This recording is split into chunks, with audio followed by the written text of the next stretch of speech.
Nous nous réjouissons aujourd'hui d'avoir été invités par monsieur le directeur du centre dans le cadre de cette remise d'attestation. Nous nous réjouissons pourquoi? Puisqu'aujourd'hui c'est une démarche qui est entreprise depuis novembre 2020 à travers les représentants des Frey de la commune de Thiaroye qui se sont approchés du 3FPT et qui ont voulu savoir qu'est-ce qu'on pouvait offrir aux jeunes. Donc c'est d'abord une démarche que nous avons saluée en la personne d'abord du président des Frey, accompagné de tous les représentants, donc l'ensemble des notables. Et sur cette base, nous avons échangé et nous avons tenu des promesses c'est-à-dire dans notre cœur de métier qui est de financer la formation professionnelle et technique, à accompagner les jeunes, à accompagner les femmes dans le renforcement de capacités.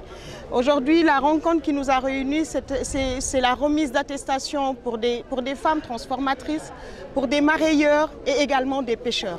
Donc nous avons accompagné 37 bénéficiaires aujourd'hui dans le cadre de formation, mais sachez aujourd'hui que c'est tout un programme que nous avons initié dans la commune de Thiaroye où nous avons accompagné. Il y a aujourd'hui 325 bénéficiaires qui sont en formation pour un montant global de 125 millions environ. Où nous accompagnons dans différents métiers. Ici, nous sommes dans le domaine de la pêche, mais sachez qu'ailleurs, nous accompagnons dans le domaine de la couture, dans le domaine de la pâtisserie, dans le domaine de la câblerie, tout ce qui est soudage et informatique. Donc aujourd'hui, nous nous réjouissons et nous espérons, et comme nous l'avons dit tantôt, pouvoir revenir et accompagner d'autres cibles encore sur d'autres métiers qui puissent leur permettre de gagner en autonomie. Il faut savoir qu'aujourd'hui, nous, dans nos missions, le cœur de métier du 3FPT, c'est de financer la formation professionnelle. Mais comme vous le savez, nous dépendons aujourd'hui du ministère de l'Emploi, de la formation, de l'insertion et de l'apprentissage. Donc qui dit insertion dit forcément qu'il y ait un suivi. Alors comment nous allons nous y atteler?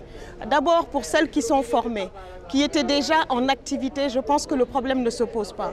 Le problème se pose surtout pour ceux qui sont en quête d'emploi, où nous allons accompagner, c'est-à-dire nous allons jouer un rôle de passerelle, puisque nous sommes aujourd'hui en partenariat avec plusieurs dispositifs de l'État, mais également avec des dispositifs non étatiques qui nous permettent de reverser aujourd'hui des jeunes, des femmes qui ont déjà suivi une formation et qui ont envie de se lancer par exemple ou dans l'entrepreneuriat. Parce qu'aujourd'hui l'insertion, on sait que c'est à travers l'emploi salarié, donc pour ceux qui ont un travail, qui sont dans leur cœur de métier, le problème ne se pose pas. Mais ceux qui veulent entreprendre, nous devons en tous les cas jouer ce rôle de relais, de passerelle pour reverser vers d'autres dispositifs aujourd'hui qui existent. Et c'est là où le 3FPT atteindra son objectif.